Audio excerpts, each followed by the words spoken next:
श्रीनाथ जी, गुरु गोरखनाथ जी के चरणों में आदेश आदेश आदेश। महामाई महाकाली, भैरव बाबा, भगवान दत्तात्रेय जी, नवनाथ 84 सिद्धों के चरणों में आदेश आदेश आदेश। अलख निरंजन, हर हर महादेव। आज बात करते हैं 31 जुलाई सोमवार की, श्रावण अधिक माह में शुक्ल पक्ष की आज त्रियोदशी तिथि रहेगी। सूर्योदय का समय आज सुबह को 5:41 पर रहेगा, जबकि सूर्यास्त शाम को 7:13 पर होगा। विक्रमी संवत 2080 में अभिजीत मुहूर्त का समय आज 12 बजे से 12:54 दोपहर तक रहेगा। वहीं राहु काल आज सुबह 7:22 से 9:04 तक रहने वाला है। तो इस बीच में कोई भी शुभ कार्य ना करें, किसी भी कार्य की शुरुआत ना करें। दिशा शूल पूर्व की रहेगी। आदेश आदेश। अलख निरंजन, हर हर महादेव।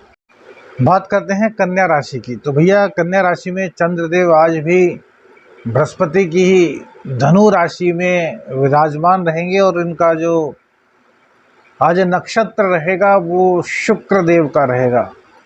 और शुक्र देव तो भैया सुखों के कारक हैं, तो इनके नक्षत्र से चंद्रदेव का गोचर किस प्रकार से आप पर कृपा बरसाएगा उसी पर बात करेंगे। सबसे पहले बता देते हैं, बहुत से लोग कहते हैं कि गुरु जी चार्ट भी बताया कीजिए कि कौन सा ग्रह कहाँ पर है। तो आपके लग्न में फिलहाल कोई भी ग्रह नहीं बैठा। आपके द्वितीय स्थान में केतु देव बैठे हुए हैं, जबकि चतुर्थ स्थान में चंद्रदेव विराजमान रहेंगे। वही षष्ठ भाव में शनिदेव हैं और अष्टम भाव में आपके राहु और बृहस्पति देव विराजमान हैं। सूर्यदेव आपके 11वें भाव में विराजमान है और मंगल बुध शुक्र तीनों ग्रह आपके फिलहाल 12वें भाव में विराजमान हैं। शनि और शुक्र दोनों ही फिलहाल वक्री चल रहे हैं। आइए अब बात करते हैं राशिफल के बारे में। तो चंद्रदेव चतुर्थ स्थान में रहेंगे। कल का दिन आपने जैसा देखा होगा उससे कुछ बेहतर होने की पूरी उम्मीद है। देखिए, चंद्रदेव का घटना बढ़ना अपना एक अलग स्वभाव है। चंद्रदेव चंचल हैं, चतुर हैं, लेकिन विद्वान भी हैं।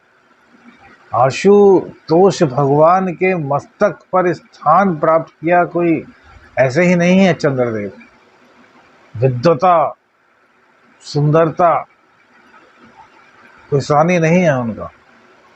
और तो ऐसा कोई भी ग्रह नहीं जो भगवान शिव भोलेनाथ के मस्तक पर विराजमान। चंद्रदेव में कुछ ना कुछ तो होगा ना भैया अलग। तो इसीलिए देखिए, एक तो सबसे बड़ी पहली बात कि चंद्रदेव बहुत तेज गति से चलते हैं, इसलिए हम चंद्रदेव की रोजाना बात करते हैं। दूसरी बात, चंद्रदेव आपके एकादशेष हैं। यह एक अलग ज्योतिषीय मेथड हुआ, लेकिन इससे अलग हट करके क्या आपने सोचा है कि चंद्रदेव की आपके जीवन में कितनी अधिक महत्ता है। सबसे पहली बात, माँ चंद्रदेव, चतुर्थ स्थान आपका चंद्रदेव।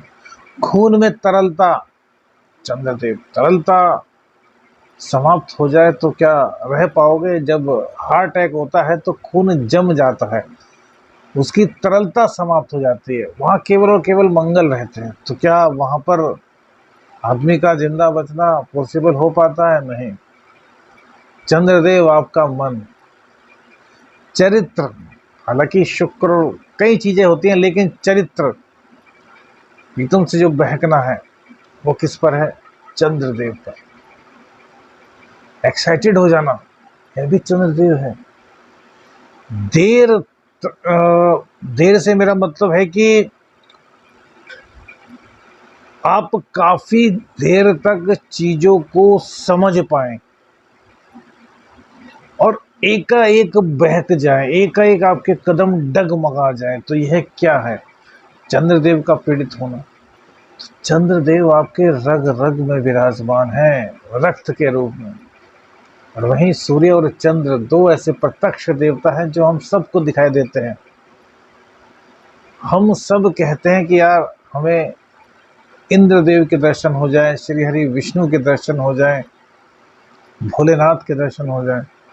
सच सच बताइए, आप में से कितने लोग हैं जो रोजाना सूर्य देव के और चंद्र देव के दर्शन करते हैं, जो कि प्रत्यक्ष देव हैं, दो ग्रह। और ग्रहों में भी राजा है सूर्य और रानी है चंद्रमा। क्या रोजाना दर्शन करते हो भैया? नहीं करते।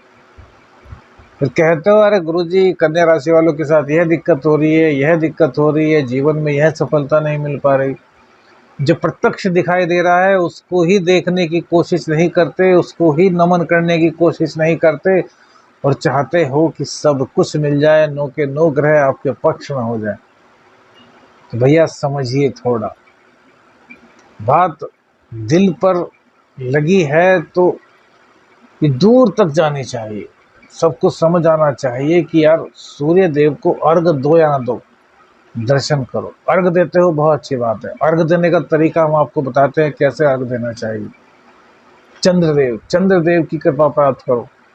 भगवान शिव के मस्तक पर जो विराजमान है वो आपको कहाँ पहुंचा सकता है, कभी गौर किया है भैया?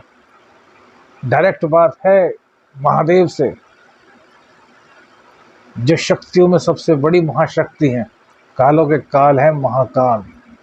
महाकाल और महाकाली भगवान शिव और आदि शक्ति, इनसे ऊपर कोई है क्या? कुछ नहीं। ये हमेशा थे, हमेशा हैं और हमेशा रहेंगे। और भगवान शिव ने स्थान दिया है चंद्रदेव को।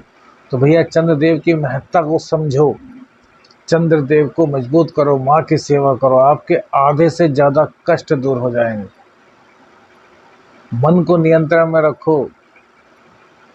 देखो कैसे मंगल की ताकत आती है। मन नियंत्रण में होगा, ताकत बढ़ेगी, मेरी गारंटी है। साधनाओं में जाना है, मन को नियंत्रित करो, चक्रों को जागृत करो, आज्ञा चक्र पर ध्यान लगाओ, हंसा का जाप करो। एक से एक विधियां हैं भैया, बस आप लोग करने वाले चाहिए।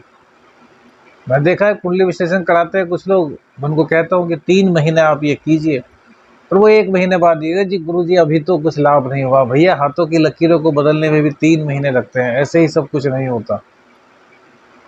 अच्छे को बुरा करना बहुत आसान है, बुरे को अच्छे में बदलना बहुत मुश्किल। चलिए आज के ज्ञान की बात होगी। आप भी सोचते होंगे रोज ज्ञान देने बैठ जाते हैं। अब चंद्रदेव का नवम पंचम का जो संबंध बृहस्पति देव से बनेगा वो बहुत अच्छा रहेगा, लेकिन राहु देवता भी उसमें साथ साथ में विराजमान है। तो कहीं ना कहीं हल्की फुल्की गड़बड़, जिसे कह सकते हैं कि किसी तीसरे का हस्तक्षेप आपकी लाइफ में, इस तरह की कुछ चीज़ें हो सकती हैं, लेकिन उसका कोई फ़र्क आपकी लाइफ पर ज़्यादा नहीं पड़ने वाला, आपको लाभ ही होने वाला है। वहीं शुक्रदेव के नक्षत्र से चंद्रदेव गोचर करेंगे। शुक्रदेव आपके भाग्येश हैं, आपके धनेश हैं और फिलहाल विदेश के स्थान में बैठे हैं। तो आज आपका अभी तक अगर कोई डिले हो रहा था प्रोग्राम पासपोर्ट अप्लाई करने के लिए, तो आज आप पासपोर्ट अप्लाई कर सकते हैं। विदेश में जाने के लिए आपका कोई लिंक था और आप नहीं जा पा रहे थे, तो आज आपका जरा सा ही प्रेशर काम कर जाएगा और आप विदेश की ओर अग्रसर हो जाएंगे। विदेश में सेटलमेंट आपका हो सकता है। अर्थात हर तरीके से परिस्थितियां आपके अनुरूप हैं, भाग्य का साथ आपको मिलेगा। इसी के साथ साथ धन संचय भी आप कर पाएंगे। शुक्रदेव जो हमारे भाग्येश हैं, जब वो भाग्य स्थान में जाकर के बैठेंगे तो थोड़ा थोड़ा खर्चों की अधिकता से हम परेशान रहेंगे, लेकिन भैया इसमें परेशान होने की कोई आवश्यकता नहीं। शुक्रदेव फिलहाल वक्री चल रहे हैं, आपके 11वें 12वें और आपके लगन का आपको फल दे रहे हैं। तो आप देख रहे होंगे आपके शरीर में, आपके चेहरे पर एक अलग ही आध्यात्मिकता सी आ गई होगी, आपके चेहरे में एक नूर सा जिसे कहते हैं वो आ गया होगा। अपने बहन से, अपनी पत्नी से, अपनी प्रेमिका से पूछे कि आप में अभी 2-4 दिन में कुछ चेंज दिखाई दिया, आपके बोलने का थोड़ा नज़रिया अलग हो गया होगा, एक चेहरे पर अलग सी आपको ऑरा दिखाई देती होगी। तो यह सब चीज़ शुक्रदेव के कारण हो रहा है और शुक्रदेव के नक्षत्र से चंद्रदेव का गोचर होगा। इसका मतलब मन भी कहीं ना कहीं आपका लग्जरियस लाइफ जीने के लिए करेगा। लग्जरियस जो थिंग्स हैं उनको गेट करने के लिए आप कोशिश करेंगे। आपके व्यापार में तरक्की के पूरे मार्ग बनेंगे। बुध देव जो कि फिलहाल 12वें स्थान में बैठे हैं, ये थोड़ी दिक्कत आपको प्रदान करेंगे। तो गणेश भगवान को दूबड़ा अर्पित आप कीजिए। गणेश जी को दूबड़ा अर्पित करना, छोटे बच्चों को टॉफ़ी, मतलब हरे रंग की कोई भी वस्तु भेंट करना, यह आपके लिए बहुत कल्याणकारी रहेगा। व्यापार में हालांकि कोई दिक्कत नहीं है, क्योंकि सूर्य देव भी आपके भाग्य भाव में बैठे हैं। जो आपके 12वें के मालिक हैं वो आपके व्यापार भाव में, इनकम भाव में आकर के बैठ गए हैं। तो यहाँ पर खर्चे के साथ साथ आपकी इनकम को भी, बाहर से इनकम को भी आपके दर्शा रहे हैं, आपके क्लाइंट्स जो हैं वो आपको मिल रहे हैं। लेकिन बुध देव जो कि आपके कर्मेश हैं, उनका यहाँ पर बैठना थोड़ा सा दिक्कत भरा है, तो इसलिए गणेश जी की उपासना आपको करनी चाहिए और गणेश जी को दुबड़ा घास अर्पित करनी चाहिए। मंगल का दोष तो यहाँ पर खत्म कर रहे हैं क्योंकि शुक्र देव बहुत पावरफुल हो गए हैं। तो मंगल और बुध और शुक्र तीनों, शुक्र और बुध का भी कहीं ना कहीं हमने देखा है कि बहुत अच्छा प्रभाव रहता है। लेकिन भैया सबसे जो महत्वपूर्ण बात है वो ये है कि शुक्र देव का वक्री होना। शुक्र देव आपके वक्री होकर के आपकी इनकम को बढ़ाएंगे। इनकम कैसे बढ़ेगी? जब आपका बिजनेस मजबूत होगा, आपका व्यापार चलेगा। तो इसीलिए हम कह सकते हैं कि बुध देव की नकारात्मकता के बाद भी आपका व्यापार शुक्र देव की कृपा से चलेगा। इसके लिए आपको करना क्या होगा? स्त्रियों का सम्मान करना होगा।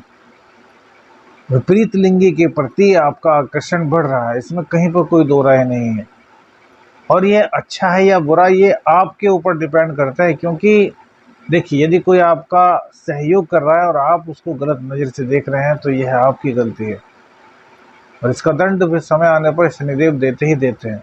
हाँ, यदि कोई आप किसी को पसंद करते हैं, ऑनेस्ट रूप से उनसे शादी करना चाहते हैं, तो फिर आपके लिए कोई दिक्कत नहीं है।